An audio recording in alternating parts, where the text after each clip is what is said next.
Olá, estamos iniciando mais um programa Conhecendo o Ministério Público.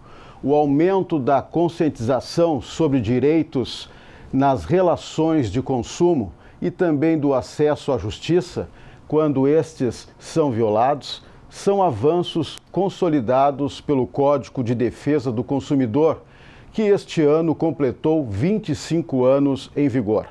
Para abordar a legislação e a atuação do Ministério Público na área do consumidor, convidamos a coordenadora do Centro de Apoio de Defesa do Consumidor, Caroline Vaz, e o advogado e presidente do Brasilcom, Bruno Mirage. Senhores, quero dizer que é um prazer tê-los aqui conosco no programa.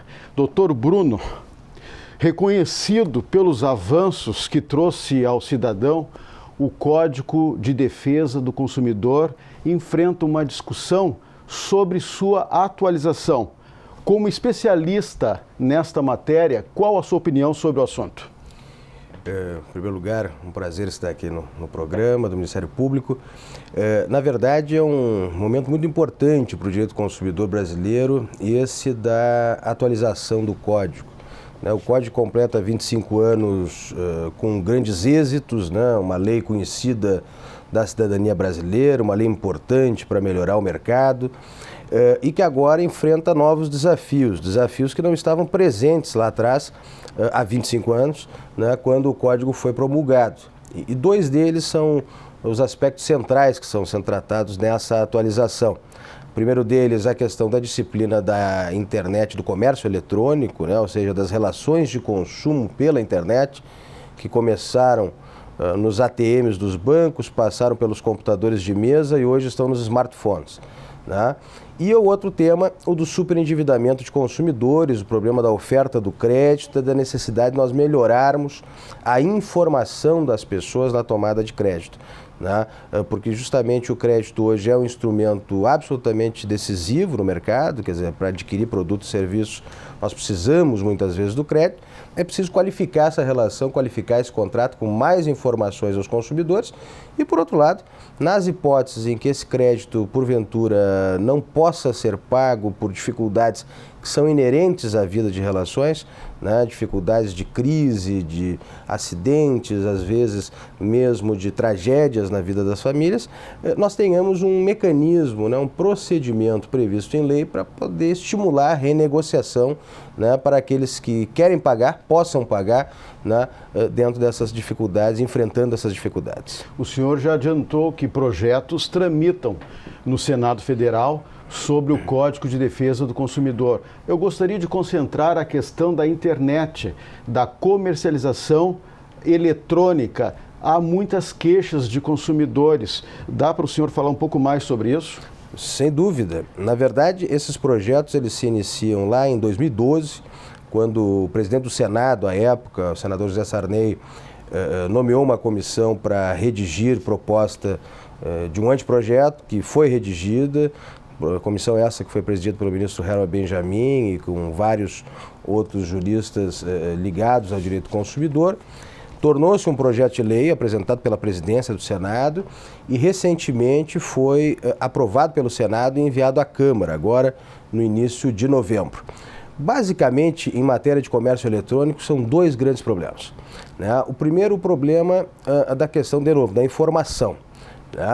A gente costuma dizer que na internet nós vivemos com os famosos 3Ds, que é a desterritorialização, a gente faz negócio com sites de outros países, a despersonalização, eu não sei quem é que está do outro lado, eu não sei quem é que está me vendendo, quem é o fornecedor, e a desmaterialização, você não tem contrato, o meio de pagamento é desmaterializado, é o cartão, enfim.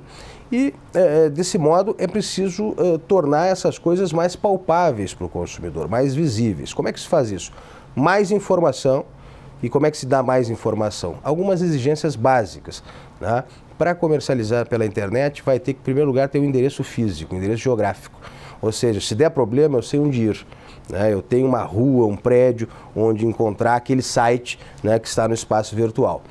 Um segundo aspecto, também a questão da formalização. A internet não pode ser uma zona de não direito, de ausência de direito. Então, para se comercializar na internet, eu vou exigir coisas que eu exijo dos fornecedores no meio físico, fora da internet. Por exemplo, inscrição no CNPJ, né? Porque eu exijo aí que seja uma pessoa formalizada, né? E que tenha, digamos, condições de responder perante o consumidor.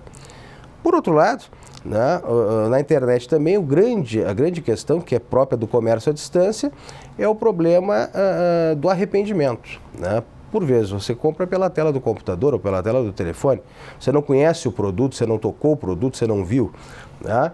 Com isso é necessário a gente incrementar aquele direito de arrependimento que já está no código, dizendo que as pessoas os consumidores podem se arrepender das compras feitas fora do estabelecimento comercial, porque não conhece o produto, né, ou porque estão sob pressão, dependendo da situação, em até 7 dias. Né, em até 7 dias. Nós estamos aumentando um pouquinho o prazo, né, de 7 para 14, mas, sobretudo, estabelecendo um procedimento. Porque, na prática, o que acontece na vida do consumidor? Ele recebe o produto, às vezes, por uma entrega expressa, pelos correios, né? Não quer aquele produto por qualquer razão, não era aquilo que ele imaginava. Como é que ele faz para devolver? Né? Os custos, o procedimento dessa devolução. Isso é algo que tem que ser tratado. Até o próprio artigo 49, que hoje está em vigor, ele acabou não funcionando também por causa disso, justamente definir um procedimento. E, por outro lado, meio de pagamento, ou seja, se eu pago pela internet, nas compras feitas pela internet, eu pago com cartão de crédito, eu tenho que envolver, né, a administradora do cartão ou do banco, enfim, que seja, né, de maneira que, se eu me arrepender da compra, eu tenho o dinheiro de volta imediatamente. Ou seja, eu tenho 2 contratos que têm que estar ligados, que estão vinculados um ao outro. E isso também esse projeto trata e busca disciplinar. Ok. Doutora Caroline Vaz, o Código de Defesa do Consumidor é de 1990. Foi sancionado 2 anos depois da promulgação da Constituição Federal de 88. Hoje, qual a importância dessa legislação, dessa ferramenta nas mãos do Ministério Público? Muito bem, Marco. Então, mais uma vez, é uma satisfação estar aqui no programa e especialmente hoje ao lado do grande professor e advogado, Dr. Bruno, presidente da Brasilcom, expoente na área do consumidor. Bom, para o Ministério Público, desde 1985, na verdade, já com a Lei da Ação Civil Pública, havia, né, a defesa dos interesses transindividuais e, dentre eles, os direitos do consumidor. E o Ministério Público, então, tinha legitimidade para essa atuação. O que aconteceu, né? Qual foi a grande inovação? A especialização. Ou seja, o Código de Defesa do Consumidor trouxe um tema específico relacionado, portanto, à defesa de interesses também peculiares dentro de uma relação de consumo devidamente definida, né, e que fez com que o Ministério Público mudasse, de alguma forma, também a sua estrutura de atendimento à sociedade, tendo em vista a necessidade de nós acompanharmos a especialização da lei, né, no sentido de que os colegas, os promotores que atuavam até então mais na defesa de alguns interesses transindividuais difusos passassem a atender interesses relacionados às relações de consumo especificamente, que tem algumas peculiaridades, né? Desde a questão da competência, ou seja, se mais de um município, se o interesse não é só local, né, o interesse dos consumidores atingidos é regional, a atribuição já passa para o Fórum da Capital. Com isso, então, tivemos de criar uma promotoria especializada de defesa do consumidor na capital do estado e também, dentre a formatação de centros de apoio do Ministério Público, né, órgãos que dão apoio aos colegas, promotores de justiça e também à sociedade, um centro de apoio específico para esse atendimento. De lá para cá, o que se percebeu? Um incremento muito grande, né, de busca de solução ou de encaminhamento por parte dos consumidores à medida que foram conhecendo os seus direitos pelos diversos meios de comunicação e enfim, né, à medida que a lei ela foi se consolidando e os consumidores foram tomando ciência, né, das possibilidades que existiam, passaram a buscar também cada vez mais o Ministério Público. E é claro que depois, com a efetivação da Defensoria Pública, com o incremento dos PROCONs, né, nós tivemos aí um trabalho cada vez mais emparceirado com esses outros órgãos, né, ficando para o Ministério Público aquele seu trabalho que a própria lei prevê, que é a defesa dos interesses coletivos. Então, nesse sentido, nós estamos atendendo a sociedade para a proteção de interesses que lesem não só um consumidor, mas todos os consumidores ou um grupo determinado de consumidores, e também tentando, né, de forma preventiva, fazer projetos nessas áreas mais sensíveis que atingem os consumidores gaúchos e também nacionais. Agora, doutora Caroline, apesar dessa busca pela modernização do CDC, práticas abusivas e antigas continuam acontecendo, evidenciando que o consumidor, o cidadão, ainda continua sendo o elo mais fraco nessa cadeia na área do consumidor. Exato, né? Não é por outro motivo que o consumidor é chamado de vulnerável nas relações de consumo, seja vulnerabilidade econômica, social, né, em diversos aspectos, porque ele não tem o conhecimento técnico de muitos produtos que são oferecidos no mercado, tampouco de serviços.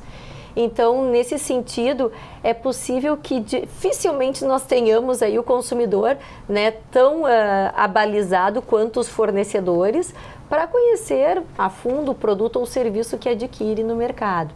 Então, nesse sentido, infelizmente, o que se percebe, né, é que apesar de nós termos não só no Código de Defesa do Consumidor, mas no Código Civil, o princípio da boa-fé objetiva, né, que espera nas relações jurídicas uma conduta de acordo com a ética, com a moral, com a honestidade, nós ainda culturalmente não temos percebido essa mudança de comportamento. Então, muitos fornecedores, por vezes, visando lucro ou ainda com pesquisas não acabadas, fornecem produtos e serviços que colocam realmente em risco, né, até mesmo a integridade física e não só o aporte econômico financeiro dos consumidores.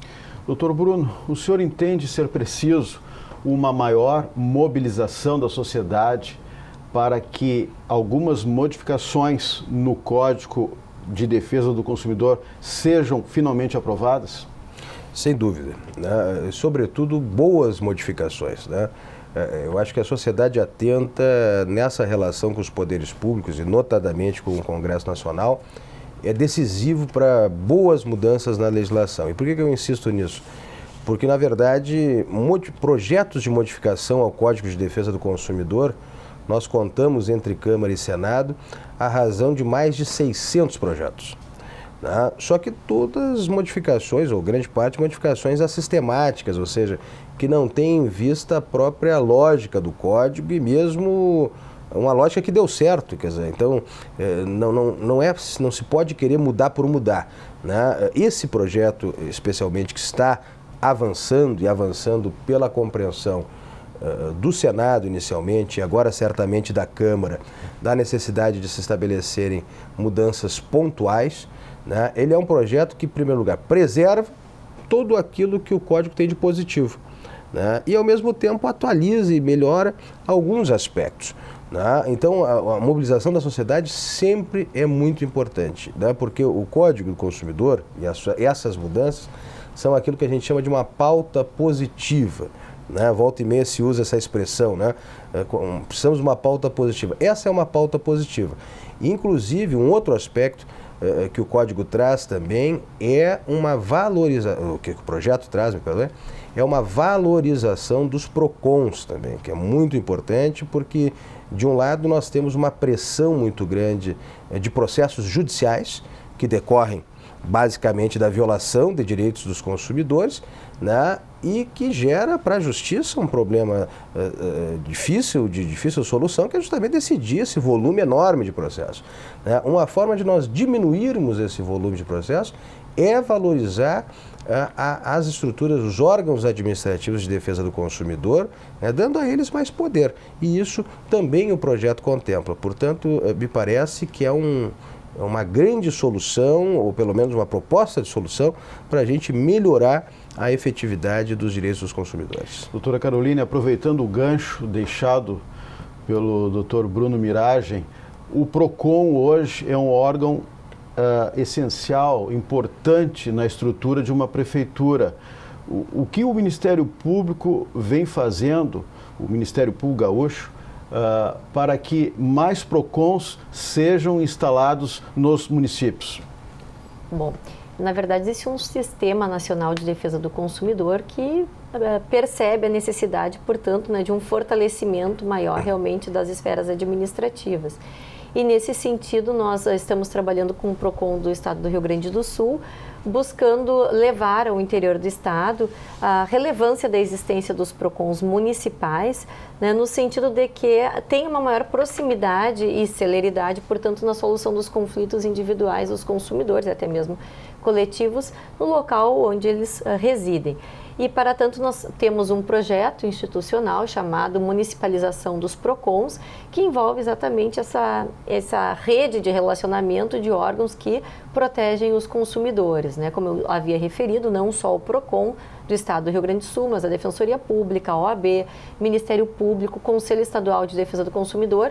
Nós estamos unidos dentro deste projeto, indo ao interior do Estado, na medida em que os prefeitos se dispõem a nos receber, né, principalmente em cidades que têm maior volume de habitantes, como Viamão, Guaíba, né, grandes cidades da região metropolitana ainda não tinham esse serviço. E isso trazia, claro, né, além de uma grande demanda ao PROCON do Estado do Rio Grande do Sul, uma demora, muitas vezes, para a solução do problema, e outras vezes o consumidor ele tinha que procurar já direto o Ministério Público, a Defensoria ou o Poder Judiciário, né, e a gente sabe que quando ingressa no sistema judicial, muitas vezes o retorno demora um pouco mais se fosse na esfera administrativa.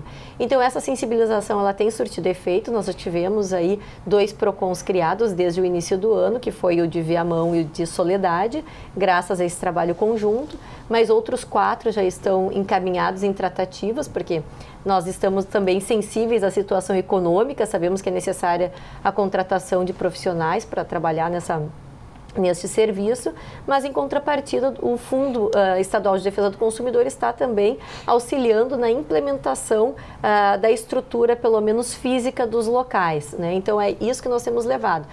O município faz um projeto para a criação da estrutura física, né? O Fundo de Defesa do Consumidor delibera acerca da concessão do valor necessário, de acordo com o projeto, e a Prefeitura entra então com a estrutura humana para fazer esse trabalho.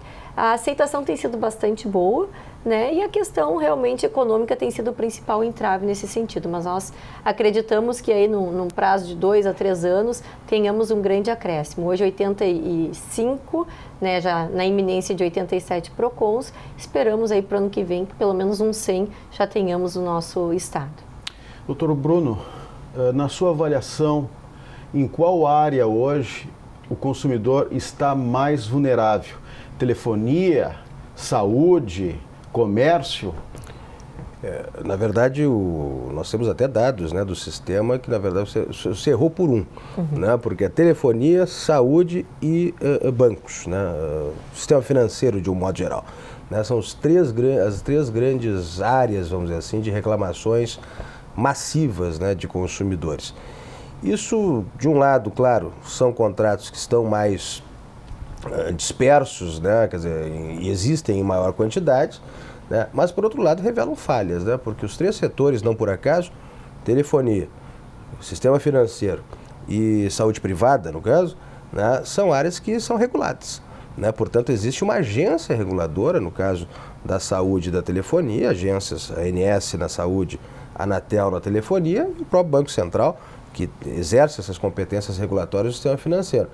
Então, de algum modo, nós podemos fazer um certo juízo de que esses problemas também podem eventualmente decorrer de algumas falhas na regulação, né? Ou seja, se nós tivéssemos preventivamente as agências reguladoras responsáveis atuando para prevenir, né, situações que são situações, por vezes, de evidente, de flagrante infração a direitos dos consumidores garantidos em lei, né? Se nós tivéssemos essa atuação preventiva, não teríamos tantos problemas e, por consequência, não teríamos tantas ações judiciais e assim por diante, né? Mas me parece são os 3 grandes temas, né, recorrentes. Isso não é de hoje também, esses dados vêm de anos, né, e não se modificam. Eventualmente modifica quem é o primeiro, quem é o segundo, né, e quem é o terceiro, mas os 3 estão sempre na ponta. Isso revela um pouco, né, um dos desafios, dentre vários, né, que o direito do consumidor tem hoje no Brasil, que é justamente melhorar a sua regulação administrativa, né, nessa parceria que precisa existir entre os órgãos reguladores, o restante do Sistema Nacional de Defesa do Consumidor, né, e todos os envolvidos no tema, inclusive o próprio Ministério Público. Doutora Caroline, E hoje, quais são as principais demandas que chegam ao Ministério Público e também as dificuldades enfrentadas pelos promotores de justiça na área do consumidor? Bom, as mesmas, né? Como falou o professor Bruno, infelizmente nós temos aí na telefonia hoje realmente o maior número de demandas e reclamações, né? E acrescentando ao que foi dito, essas agências, elas também têm o dever fiscalizatório, né? Então, tanto a agência Anatel como a ANS, elas deveriam estar fiscalizando também os seus regulados, né? E que nós percebemos que, infelizmente, seja por uma falta de estrutura ou de compreensão, isso não vem acontecendo, né? Mas quando instados a se manifestar, eles, é claro, respondem às provocações do Ministério Público, enfim, mas nós vemos que realmente falta uma melhora na regulação, uma melhora na informação aos consumidores, né? E também essa parte da fiscalização quanto aos regulados e os serviços que vêm sendo prestados, que isso sim está muito deficitário.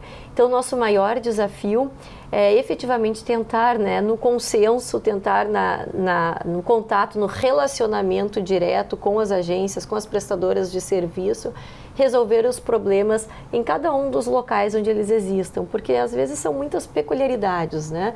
A telefonia pode ser falha desde uma falta realmente de manutenção no serviço, de superação da tecnologia, até mesmo questões como tempestades, chuvas, locais geográficos que dificultam a chegada da tecnologia. Então, são diversos problemas e em cada localidade nós temos que, o colega, né, o promotor de justiça, ele tem que primeiro perceber qual é a realidade, qual é a situação concreta que está lá acontecendo e, posteriormente, buscar junto à prestadora de serviço e, se isso não for suficiente, às agências reguladoras, a forma mais célere e efetiva de resolver o problema da sociedade. Então, muito mais extrajudicialmente, numa atuação de ir a campo mesmo, buscar os operadores, os atores, vamos dizer assim, os técnicos, né, nessas áreas, para tentar restabelecer o problema, porque no atacado, né, nós não estamos, de um modo geral, na via judicial conseguindo êxito. Então, esse tem sido o nosso desafio e, nesse sentido, os colegas têm sido provocados a trabalhar cada vez mais, buscando um relacionamento direto. Aproveitando isso que a senhora está falando, o Ministério Público Gaúcho sempre foi pioneiro em várias áreas de atuação. E esses dias o MP Gaúcho assinou um termo de cooperação técnica com o MP Federal, justamente para compartilhar informações sobre abusos, né, cometidos por prestadoras de serviços. Isso, na verdade, nós firmamos com o Ministério Público Federal, com a Terceira Câmara, que é responsável pelo tema do consumidor, né, principalmente um compartilhamento relacionado ao direito à concorrência, à lei do compliance, porque nós temos visto aí, né, muitas lesões que repercutem no consumidor quando há algum tipo de infringência a normas da concorrência. Vícios no produto, né, problemas no valor do produto que é entregue ao consumidor final. Agora há pouco nós vimos aí o problema das órteses e próteses, né, que envolviam tanto situações de âmbito nacional, que demandava a atuação do Ministério Público Federal, né, e também situações já lesivas ao consumidor, que então também demandavam uma atuação do Ministério Público Estadual. Qual é o grande problema? Muitas vezes os órgãos, apesar de ser Ministério Público, ser uno, né, não se conversam, as informações não chegam de modo uniforme e ao mesmo tempo, ou seja, simultâneo, para que nós possamos atuar imediatamente no mesmo sentido. E isso atrapalha um pouco a resposta que é dada à sociedade. Então, nesse sentido, o Procurador-Geral da República, né, disponibilizou a todos os estados a possibilidade de atuar junto, assinando esse termo de cooperação, do qual o Ministério Público já havia sido comunicado e já fazia, portanto, parte mesmo antes da formalização, desde o começo desse ano. Doutor Bruno, recentemente também o senhor foi palestrante de conferências estadual e municipal sediadas na sede do Ministério Público Gaúcho. Qual a importância desses eventos para a construção de políticas nessa área do consumidor? Importância absoluta, né? Em primeiro lugar, vale até o aspecto simbólico, né? As conferências do sistema no Ministério Público, trazendo também outros órgãos envolvidos, né, que mostram uma integração. Então, antes de tudo, né, as conferências revelam essa integração entre os vários órgãos do sistema, os vários órgãos com a competência de defesa do consumidor. No caso específico das conferências que envolvem os órgãos administrativos, PROCONs municipais, o PROCON estadual do Rio Grande do Sul e todas as outras entidades que integram o sistema estadual de defesa do consumidor, me parece em primeiro lugar, né, e aproveitando aqui a deixa da doutora Caroline, compartilhamento de informações também entre os órgãos, né, experiências, né, troca de experiências e às vezes troca de experiências em relação a dificuldades, né, porque não há dúvida de que nos municípios há uma dificuldade inerente, que a doutora Caroline também colocou, questão de recursos por vezes, questão de falta de meios de exercer plenamente as suas competências, e essa troca de experiências no âmbito estadual permite justamente a esses órgãos chegar de volta, né, às suas comunidades com novas soluções, por vezes, com soluções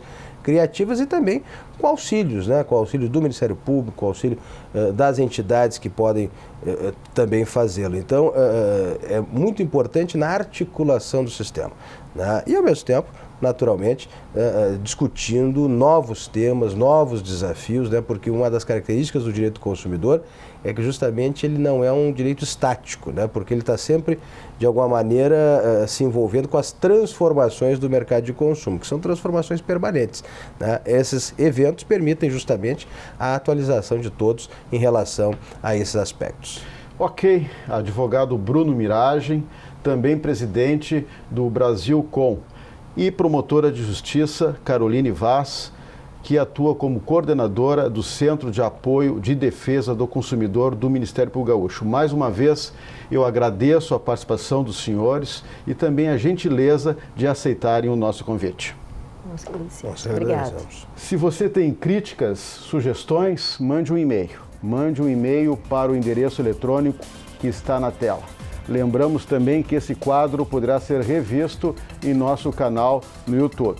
Na próxima semana, voltaremos com mais um assunto de interesse da sociedade no programa Conhecendo o Ministério Público. Até lá!